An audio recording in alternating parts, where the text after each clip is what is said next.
l'explosion qui a entraîné le Covid dans le monde du travail. Je vais vous raconter un truc. Je vais tourner une émission de télé à Charleroi, en Belgique, et le producteur me prend à la gare avec sa Rolls et un cigare comme ça.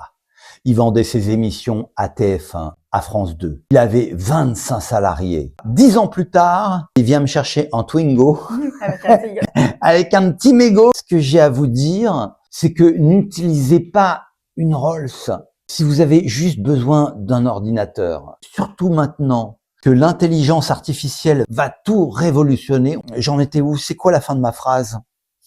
Non, il va falloir vraiment être dans un processus de curiosité et d'adaptabilité. Ça va aller plus vite que jamais. Heureusement, j'ai un chat, Sherkan, que j'aime passionnément, qui m'apporte beaucoup. Et continue, Amélie, dis-moi, est-ce que tu ressens? Il y a eu effectivement un avant et un après Covid. J'étais à ce moment-là en train de travailler avec deux grosses entreprises. Il y avait une mutuelle.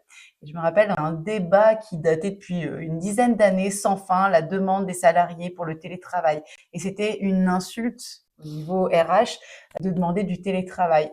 Covid est arrivé en une décision. Tous les débats étaient résolus en une journée. Ce qui veut dire que parfois, les crises sont aussi des déclencheurs de certaines révolutions. J'avais aussi un autre de mes clients, grosse entreprise de transport, un accompagnement très humain, parce que l'entreprise avait voulu positionner l'humain au cœur de très jolie philosophie. Puis moi, j'avais la chance d'accompagner ce groupe-là.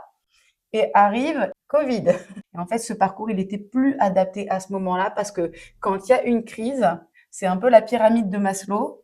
Tu es en train d'aider à des niveaux très élevés, puis en fait, on redescend à la base, c'est la sécurité à assurer. Il a fallu stopper parce que ça servait à rien. Mais on m'a fait venir parfois. Les gens, ils avaient juste besoin d'être rassurés, de parler de leurs difficultés, d'exprimer leurs peurs. C'est là où les bisounours répondent présent parce qu'on est là aussi pour s'adapter à ce qui se présente. Parfois, il faut juste accepter de redescendre quelques marches des pyramides qu'on a construites parce que c'est OK, ça veut pas dire qu'on régresse, au contraire, on progresse. Et quand tu parlais de ralentir pour accélérer, c'est vraiment ça, ça a été un accélérateur. N'oubliez jamais, ce que tu es un enseignement beaucoup plus puissant que ce que tu dis. OK?